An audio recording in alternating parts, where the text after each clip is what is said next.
നമസ്തേ പ്രിയമുള്ള പ്രേക്ഷകരെ, നാം ഇവിടെ ചർച്ച ചെയ്യുന്നു നിങ്ങളുടെ ഇന്ന് എന്ന ജ്യോതിഷ വിഷയം. നിങ്ങളുടെ ഇന്നിൽ നാം ചർച്ച ചെയ്യുന്നത് ഇന്ന് 1201 മീനമാസം 15-ാം തീയതി, അതായത് 2026 മാർച്ച് മാസം 29-ാം തീയതി ഞായറാഴ്ച. ഇന്ന് ഞായറാഴ്ചത്തെ സൂര്യോദയം കാലത്ത് 6:29, അസ്തമയം വൈകിട്ട് 6:32 തൃശ്ശൂരിൽ. ഇന്നത്തെ രാഹുകാലം വൈകിട്ട് 4:30 മുതൽ 6 മണി വരെയുള്ള സമയം. എന്നാൽ ശുഭകാര്യങ്ങളൊന്നും തന്നെ രാഹുകാലത്ത് അനുഷ്ഠിക്കാറില്ല. ഇന്നത്തെ നക്ഷത്രം ആയില്യം നക്ഷത്രമാകുന്നു. ആയില്യം പ്രഗത്ഭന്മാരുടെ നക്ഷത്രമാണ്. മഹാത്മാഗാന്ധിയും ജവഹർലാൽ നെഹ്റുവും ഒക്കെ തന്നെ ആയില്യം നക്ഷത്രത്തിൻ്റെ വരദാനങ്ങളായി പറയപ്പെടുന്നുണ്ട്. ആയില്യം സർപ്പനക്ഷത്രമാണ്.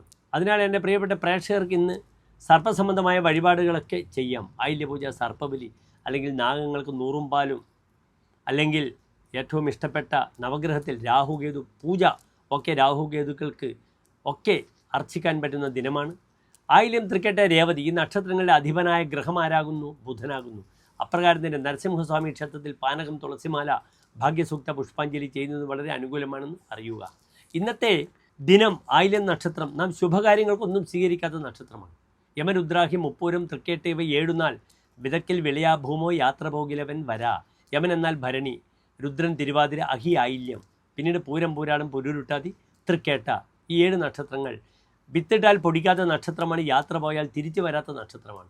അതിനാൽ എൻ്റെ പ്രിയപ്പെട്ട പ്രേക്ഷകർക്ക് ശുഭകാര്യങ്ങൾക്കൊന്നും ഇന്നത്തെ ദിനത്തിന് മുഹൂർത്തം ഞാൻ നൽകുന്നില്ല. നിർബന്ധമാണെങ്കിൽ കാലത്ത് 9:40 മുതൽ 11:15 വരെയുള്ള സമയം ശുഭകാര്യങ്ങൾക്കായി സ്വീകരിക്കാവുന്നതാണ്. ഇന്ന് 8 മണി മുതൽ ദ്വാദശി കഴിഞ്ഞ് ത്രയോദശി തിഥിയാണ് വെളുത്ത പക്ഷത്തിലേത്. ചന്ദ്രൻ ബലവാനായി വരികയാണ്. അതിനാൽ ഇന്നത്തെ ദിനം മേൽപ്പറഞ്ഞ വഴിപാടുകളൊക്കെ ചെയ്ത് ഒരു ശോഭനമായ നല്ലൊരു ദിനമായി കണക്കാക്കുക. പരിഹാരങ്ങൾ ചെയ്യുക, നാഗക്ഷേത്ര ദർശനം നടത്തുക, നരസിംഹക്ഷേത്രത്തിന് പ്രത്യേക വഴിപാടുകൾ ചെയ്യുക. നന്ദി, നമസ്തേ.